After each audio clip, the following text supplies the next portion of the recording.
Hey, hello to our beautiful Monday night faithful. So glad that you're joining the dialogue tonight. We're a little late starting, but hey, we still got a lot of content to get through and a lot of stuff. Now, it's a hot button Monday. Hot button does not work unless you're pressing that button and it becomes hot because many of y'all pressing it, okay? Hot button Monday. So text, tag, tell all that the dialogue is on. We got a full show for you tonight. Though it's hot button Monday, but hot button does not work without you. Hop on and join us in the show tonight. Listen, before we open tonight, I'm going to be off script for a minute. Uh, a lot of people are dealing with the ramifications of last week's Supreme Court decision. And then after the decision, all of these local states, primarily southern states and red states like,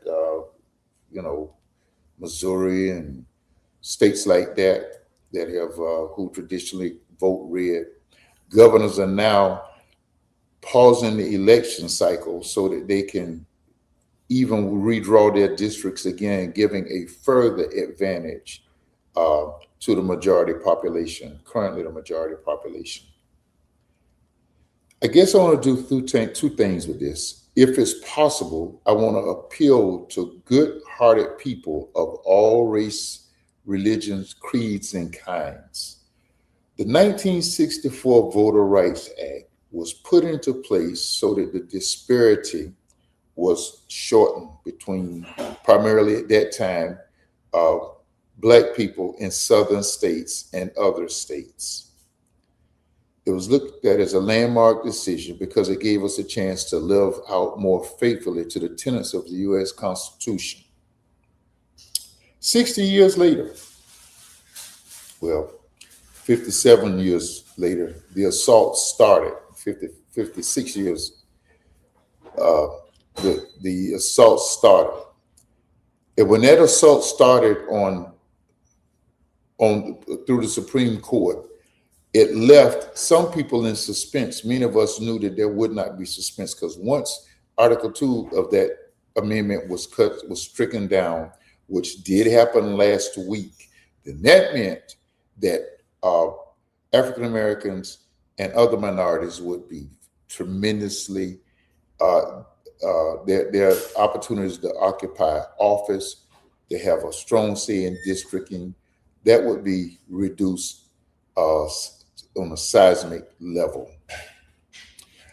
I'm appealing to people of good hearts to say, is that what we want in our country? We know Washington, D.C., we know Project 2025, we know this cast of characters who are in charge, who's influencing a narcissistic president. We know what they want. But is this what the majority of the country wants? The polls say not. But it takes more than a couple of No King's Day rallies to stop it. That means, and so the second part of that is,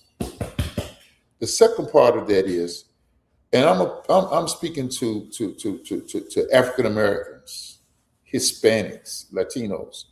You got to register. They made that hard to do. You got to register to vote. You got to push a little harder. If grandmama was standing in the lines at the polls in sweltering heat, if she'll stand in that line for 3 hours and now you can't give her a cup of water, then the least we can do is go down to a supervisory elections office and register to vote. As of January the 1st, voting, third parties will not be able to carry around voter registration forms for you to register because it has to be witnessed by an officer of the supervisory elections office. And unless they come out and do it, your registration will not be validated. We've got to vote. That's how we've ever gotten anywhere in this country. I mean, anybody. The people who are in control now, they maintain voting. They continue to register under different rules. They continue to register people to vote. But they kept on because they knew what the stakes were.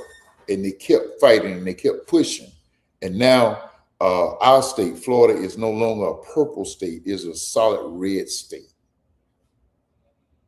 And so what it has done is it allowed for every power grab, for every injustice, for every lack of compassion, All of these things have become prominent in our state and other states, primarily southern states.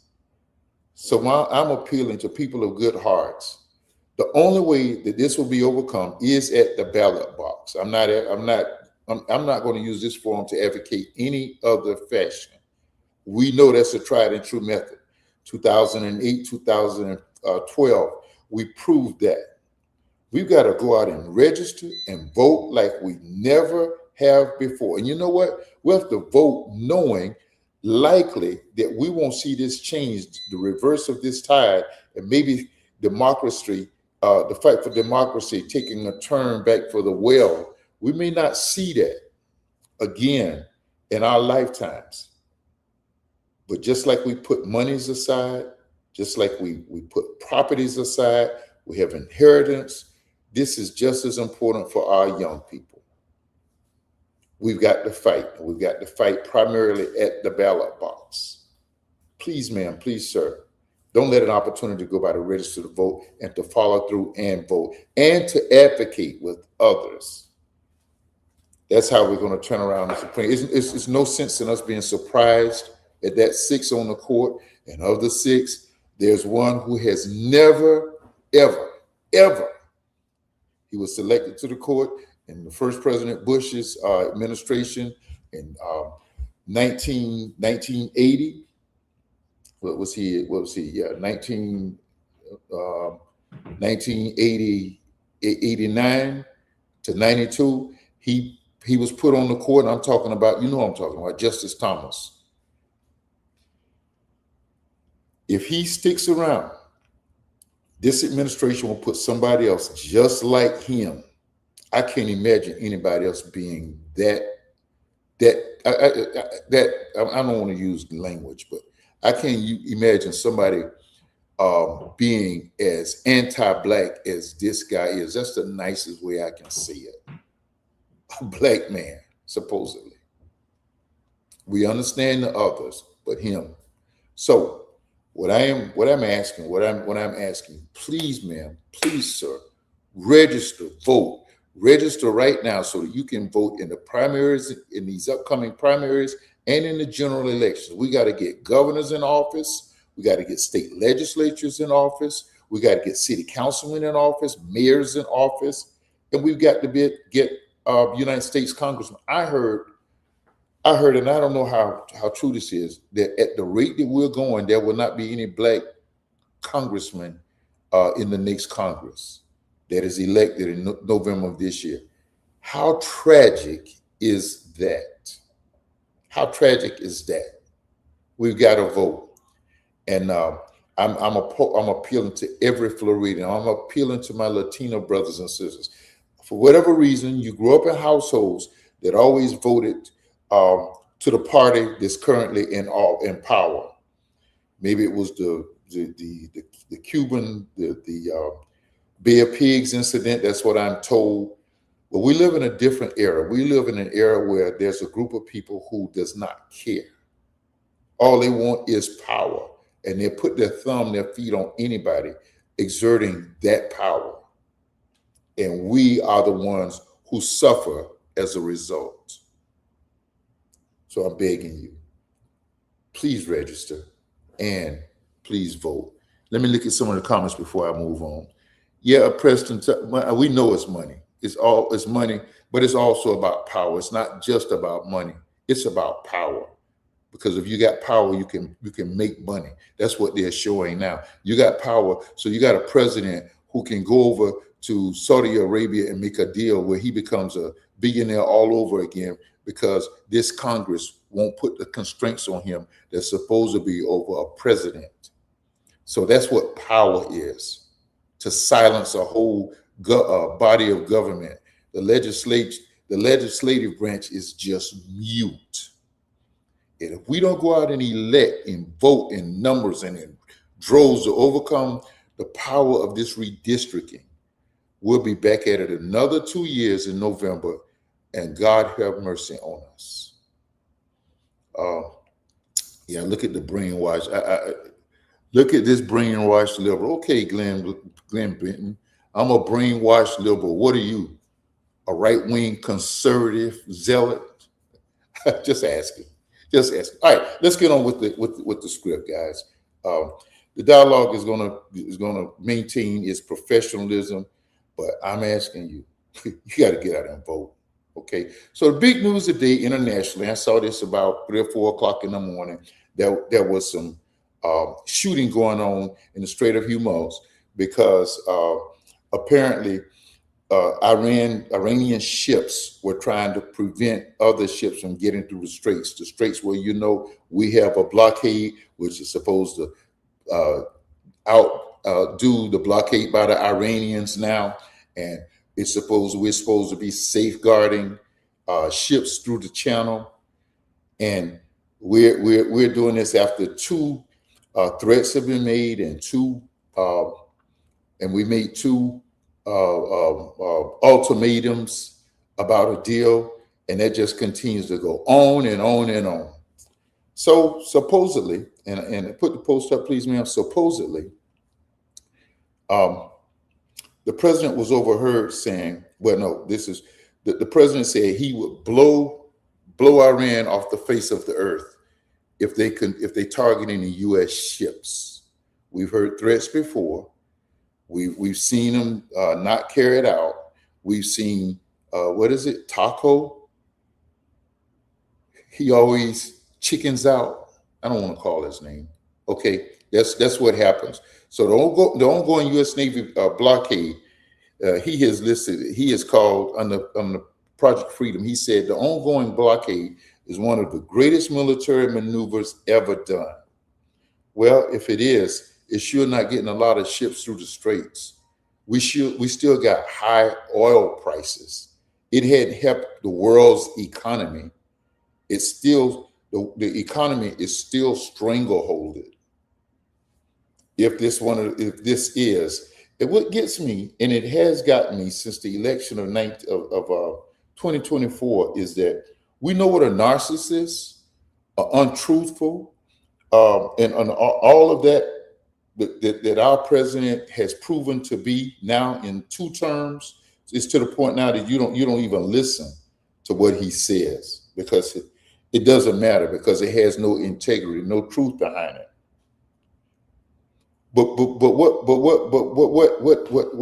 What's really unreal is that there is a strong segment of anytime you got 32% of the people that just stand by you no matter what you do. That's scary. That's absolutely scary. And so, what are we going to do about this blockade? This failed blockade. We're over there playing shoot 'em up with them. What's next?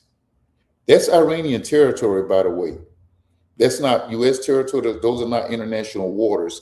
That's Iranian territory. That's likening to them coming here and shutting down parts of the Mississippi River, all because we failed with the supposedly chief negotiator.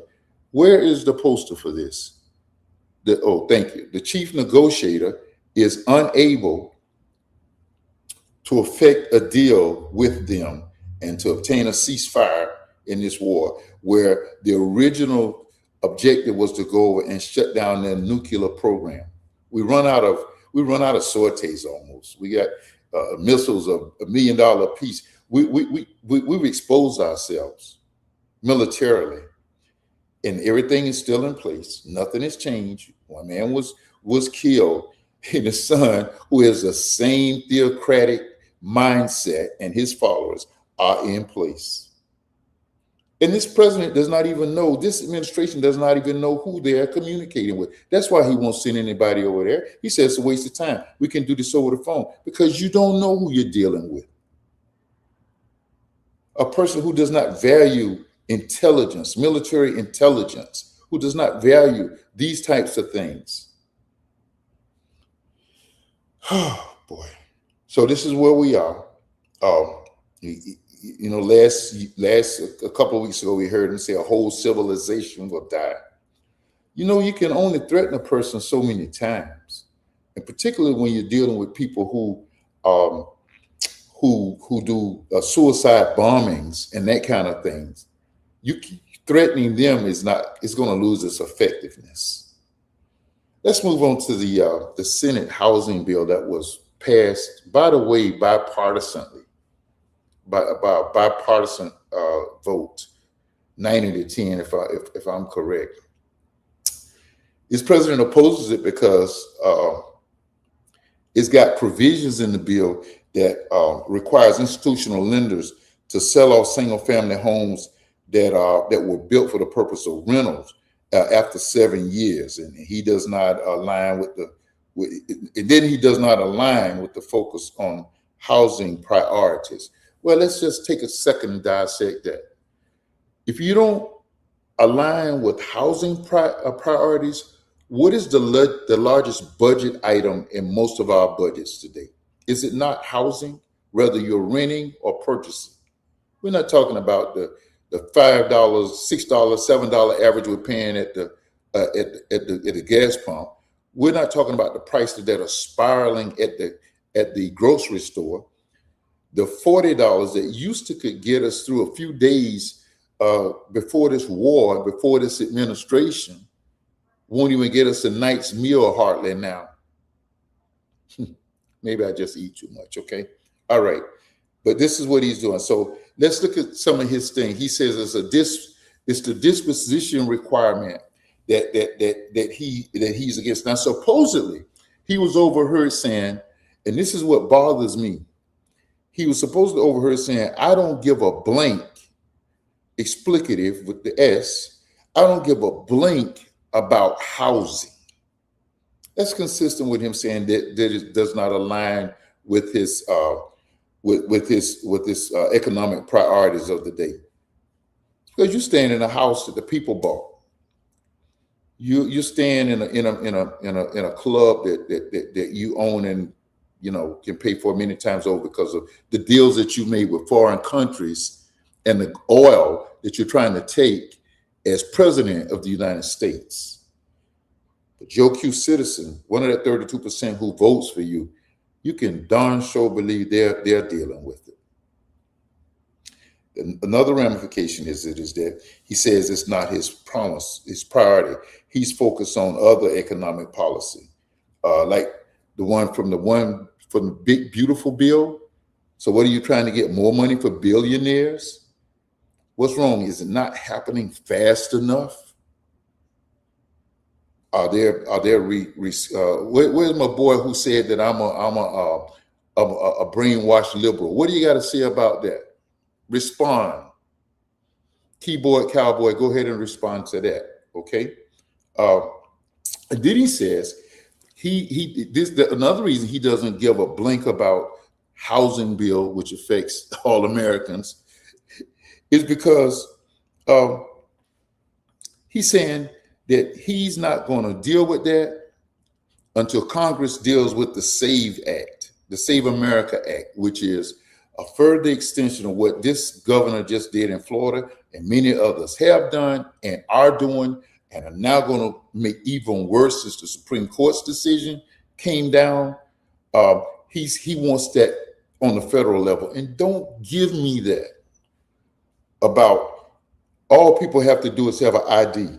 I guarantee you there's somebody in all of your families who would have a difficulty getting ID to meet the ridiculous criteria that they have set forth. You put more laws on this, where in this state, not even 3% of voting fraud was able to be even suspected, not verified, but suspected.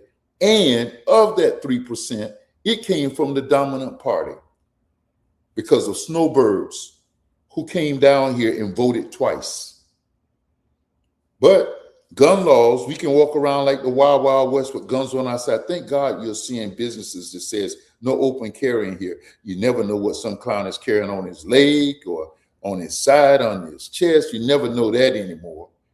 You just have to, ask the Lord to give you strength not to say the wrong thing to anybody anymore, because it's just that crazy. This is what we're living at. This is what he wants to SAVE Act so he can impose further restriction on voters' rights. I need to hear from you out there.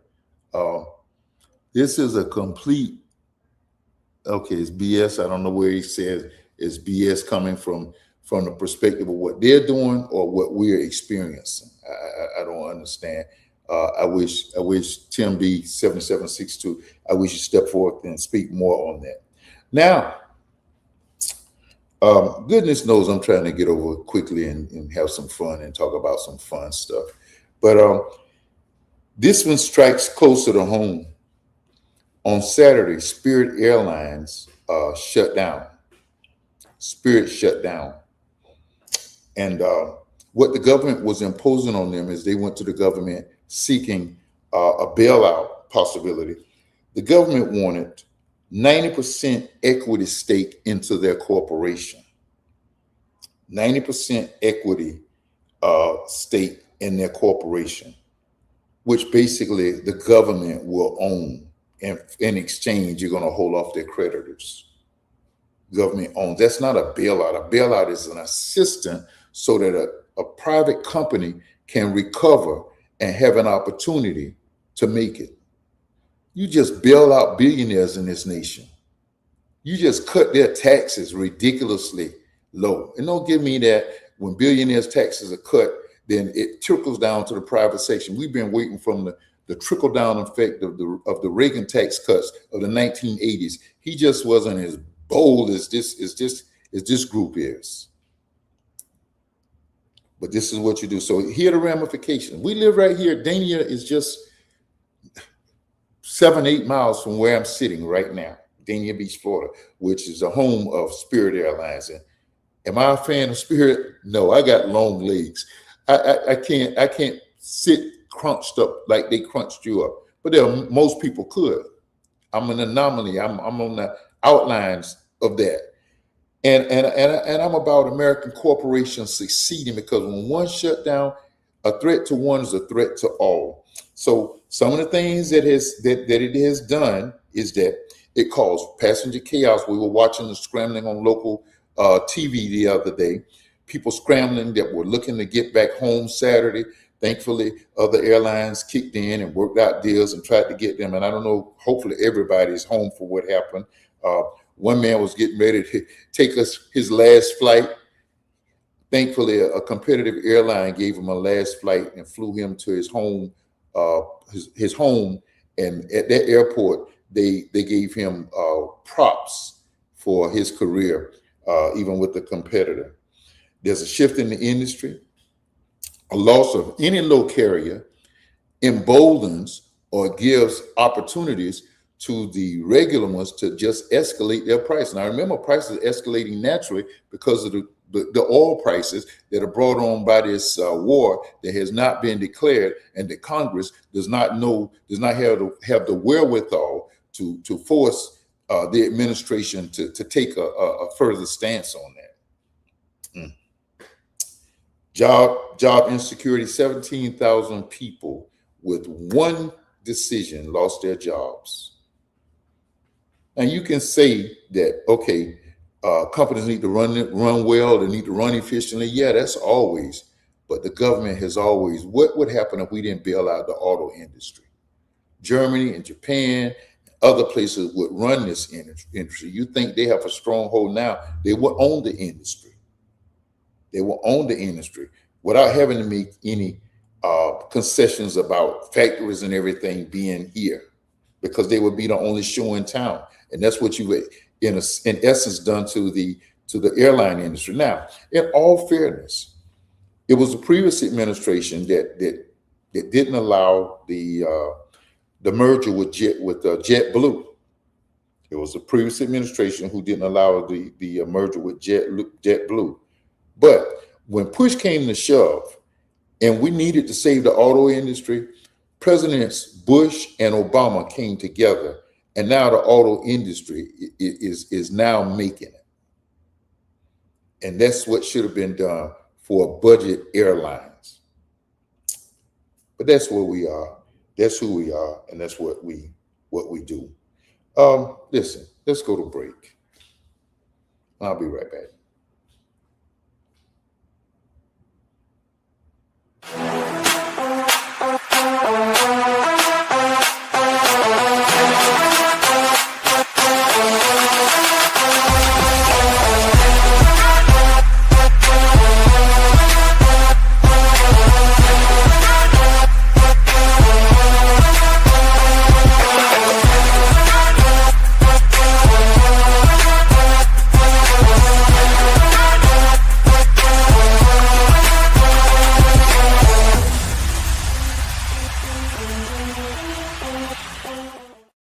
telling you all of your digital needs, go Giga X. They got them for you. They got you covered. Then they do a good job covering you. And go on and check them out. You'll find out that they'll meet your prices. They're not just competitive. Their prices are more than fair. They're economical. And their prices has nothing to do with the quality of their work. Go Giga X. Check them out right now, would you? All right. I've already talked about please vote. Please vote. And it's not enough for you to vote. Make sure everybody in your bloodline that you can contact and have influence over, every friend's children, every friend's child, make sure they're registered to vote. At age 16 in this state, you register, you pre-register, that at age 18, you're automatically registered to vote. Please make sure that that happens. The stakes are too high. The stakes are higher than they've been in most of our lifetimes. You gotta register to do that. And along with that, I would ask you to go back and look at the voters' right, the tenets of the Voters' Rights Act of 1964. Go back and look at the tenets and see what has been lost, and see what guarantees have been stripped away, and see how disproportionate voting along race and along parties will now be, because of the party that's in power that has drawn the lines and has stacked the Supreme Court, who has stripped those gains that were made in 1964. Please go back and read the tenets of the Voters' Right Act and see for yourself. Look, I want to do Are You Serious today? I got to do something to kind of get out of this mood and to smile a little bit. But I'm not going to smile, but about this I'm not. But on Truth Social, oh boy, and I can't see it, so let me open up my version of it. On Truth Social, yesterday I think it was. This is Are You Serious?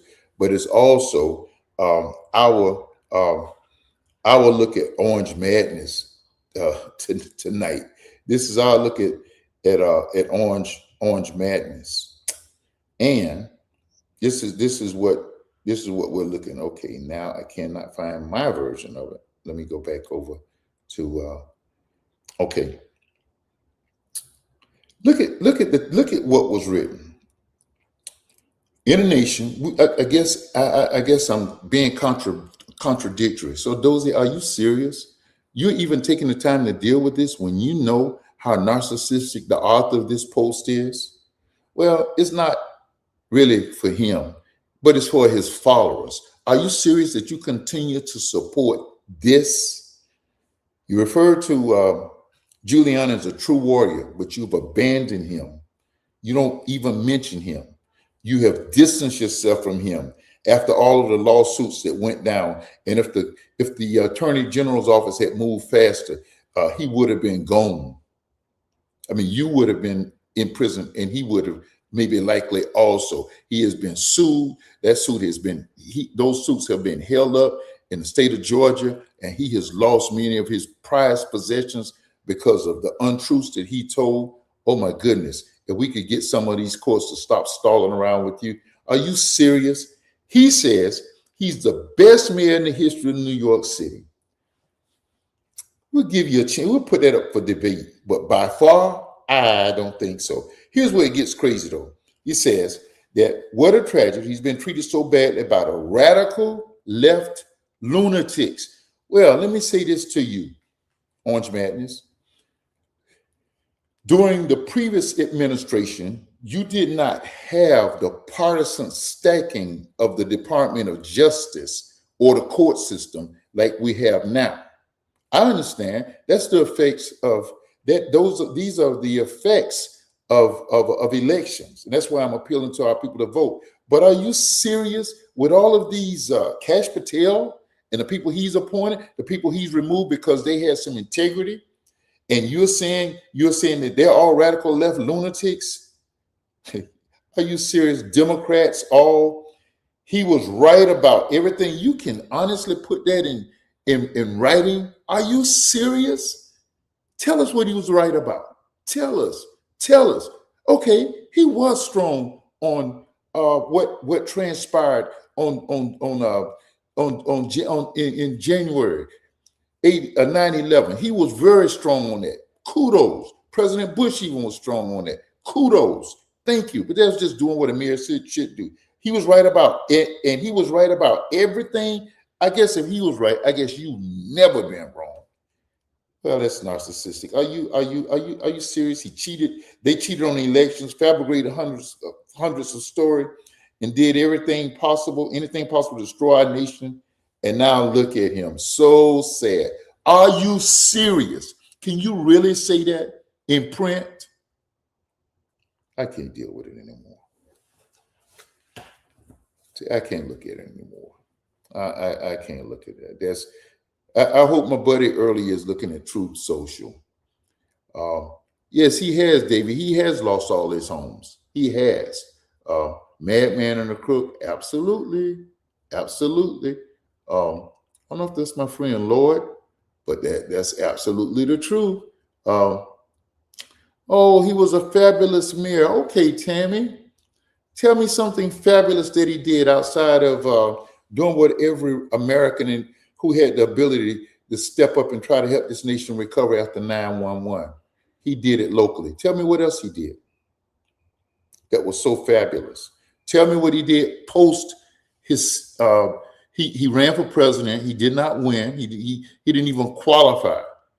He was shot down, so he joined the troops. He couldn't have an official position.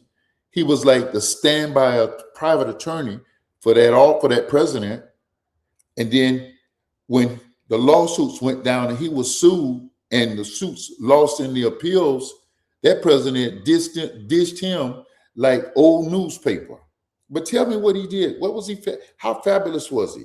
Define that. I'd like to know. No problem. Just please show me. Tell me. Let me know. Let me know. All right. So the NBA playoffs have moved to the semifinal round. Right now, Philly is at the end of the first quarter. New York's leading Philly 33 to 25. That is going to be one heck of an intriguing. That's going to be one intriguing series. I heard a lot of discussion about that today on sports TV, and one of the things that likely came out of that was that this is likely going to be a 7-game series, and I would not doubt that at all. But let's go back to the previous series. You know, the Knickerbockers are the only team of the 8 remaining teams, the round of 8. They are the only team that didn't have to play a game. Well, no, they did not. They're the only team in the East that didn't have to play a game 7. They're the only team in the East that didn't have to play a game 7. The Pistons had to play one. They came from behind because the Magic offered it up on a plate when they lost Thursday night to them after blowing a 24-point lead in the third quarter and going up to Detroit yesterday was a waste of time because Detroit was waiting on them. They spotted them again and then came back and won.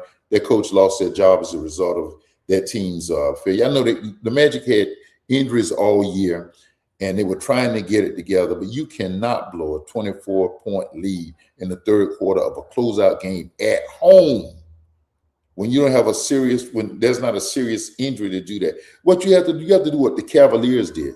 The Cavaliers, after losing a close game that tied the series 3-3, they went home and took control and won their series. So now you have the Cavs will be playing the Pistons, the number 1 seeded team over in the East, and the Knicks, of course, are playing the Sixers. That's going to be an awesome series.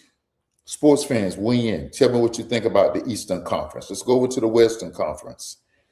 LeBron James continues to defy Father Time.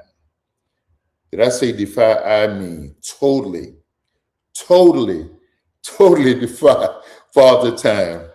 The man is 41 years old, 23 years into the in professional basketball, and he's the best player on the team that's in the semifinals. He's by far the best player that's remaining because Reeves is back, but Reeves is not taking that team over and taking them to their victories. It's LeBron James who's doing that.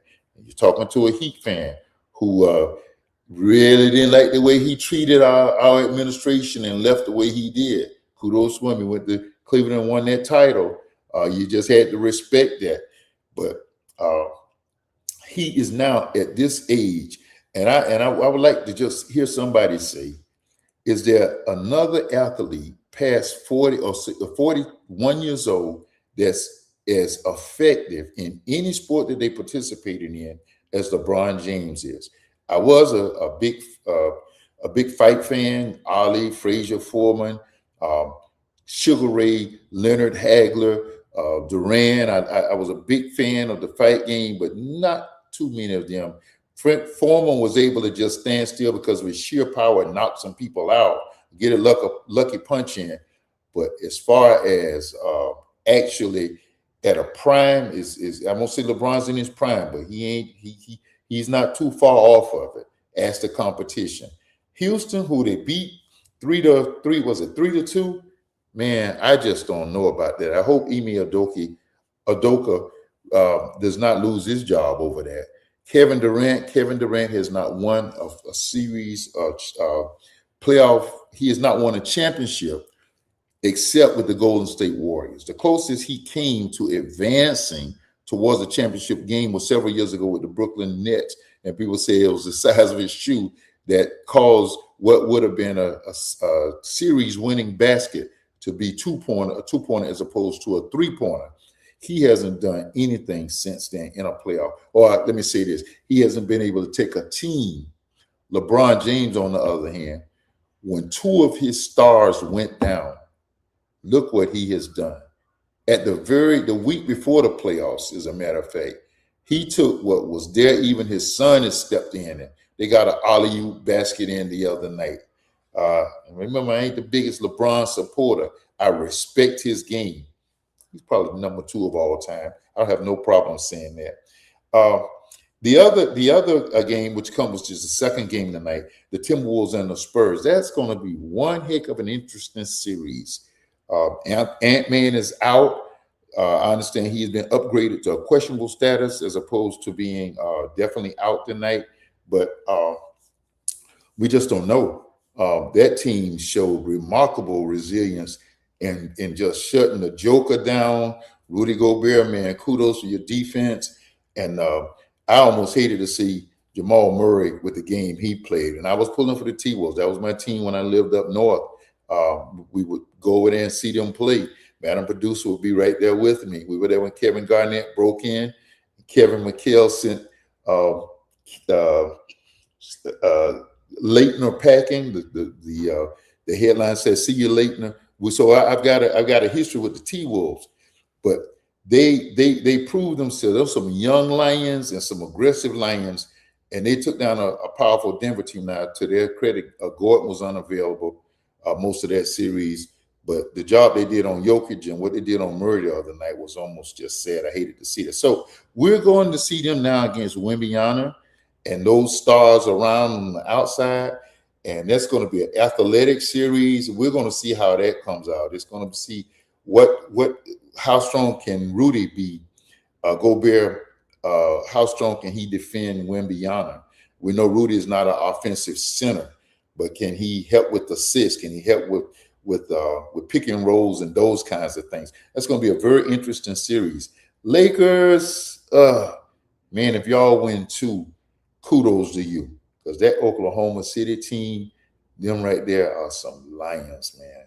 Them some dogs on defense, and they're very capable and credible on offense.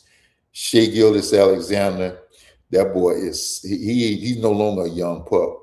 He is a superstar, a bona fide superstar, a classy one at that. So we're down to the final 4, and the 8, the final 8, and we'll give you updates on next week's dialogue.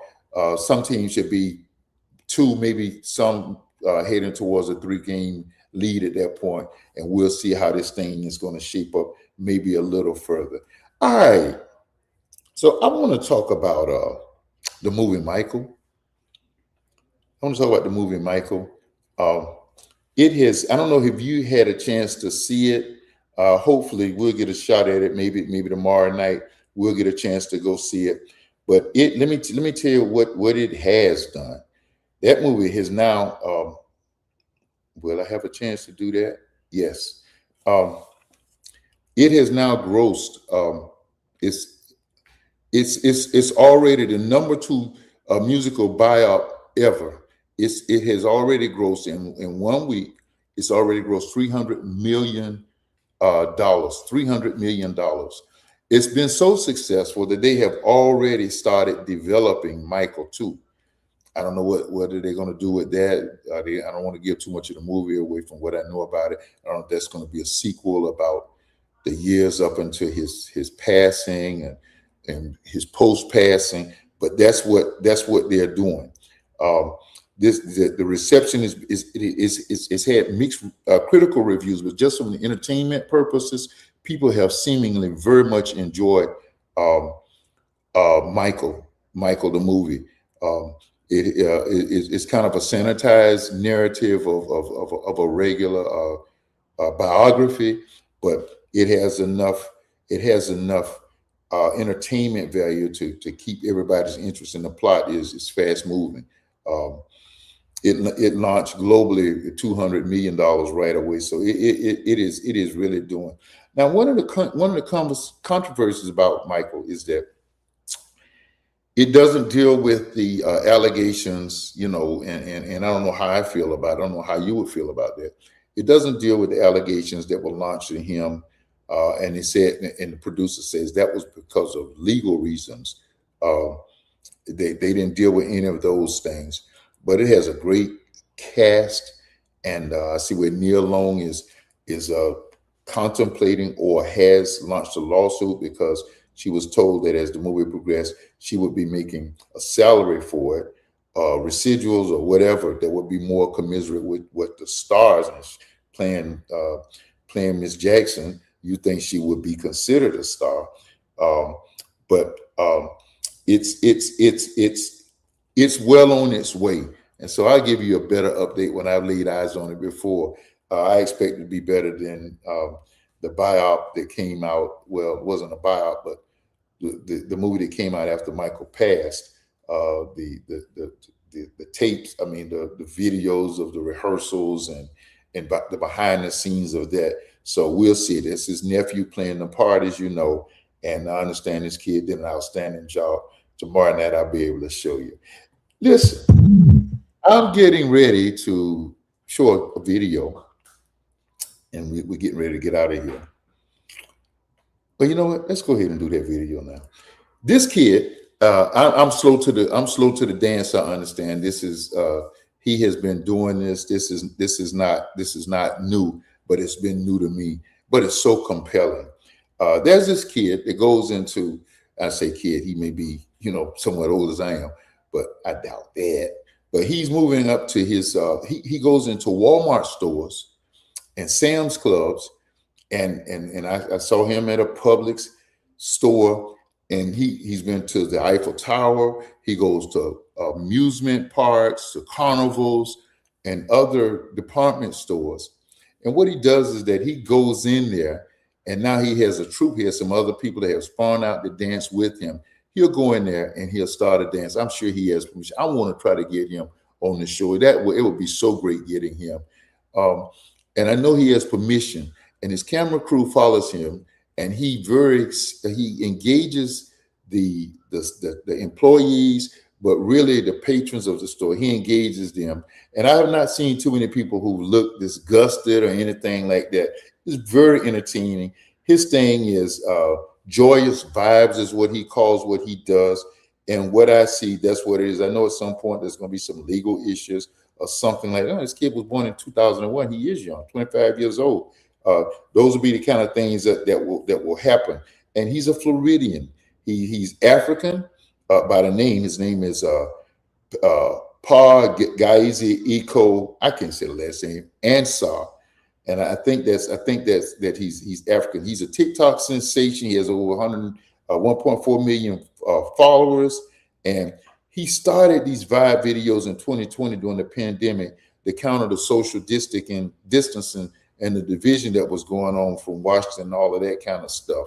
He has released a song. I won't call it here now, But he started out by going to Jacksonville State University, and kicked off their semester, and he just kind of took off from there. Became a social media sensation. You can catch him on YouTube, Facebook, Instagram, all of the main, wherever you get your social media, you can see him. He's in Tampa. He's been featured on Fox 13's Good Day Tampa and Florida Tonight. And his thing is just, he spreads good vibe. Let's look at the video. I wanted to do a voiceover, but I didn't connect on that. Let's just look at that and see if we can get away with that.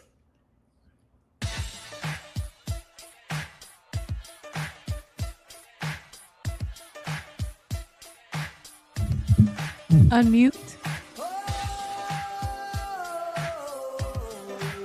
He's entering a Walmart store. He's got some of his partners with him, his cast of characters. And you're going to see them engage. He's going to engage both patrons and staff. Bonafide, great dancer. All of them are great dancers. He even has one where there's a young lady that they're going and do together, just he and the young lady. But let's look at the George reaction. I know some people say, what's going on? In some of his videos, he actually has a third cameraman that's behind the initial camera crew that follows him. And he films that so people can see the quality of work that he has.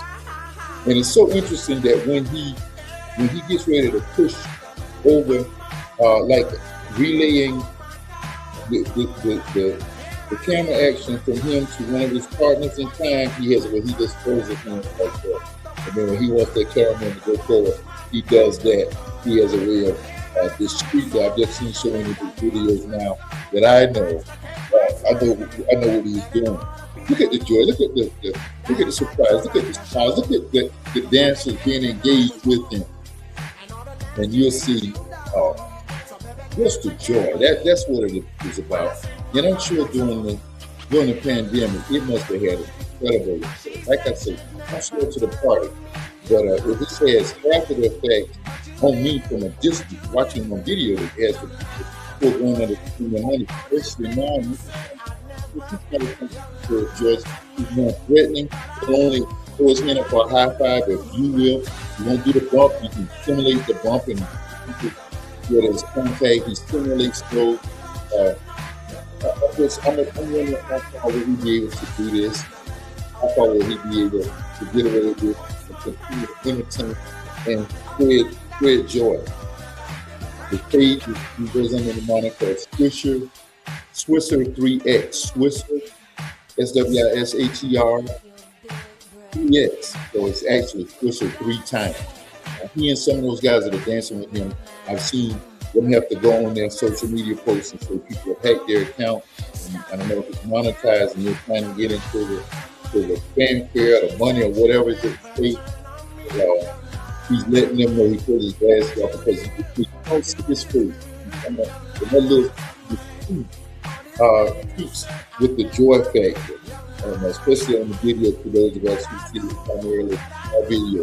Listen, even if you do it after you have to look at your comments go and look at your voice for yourself and see what you think of him. We always do the other videos sometimes at the end of the day, especially a slow entertainment night, because we just want to make sure that we see that this show, the dialogue, is well versed.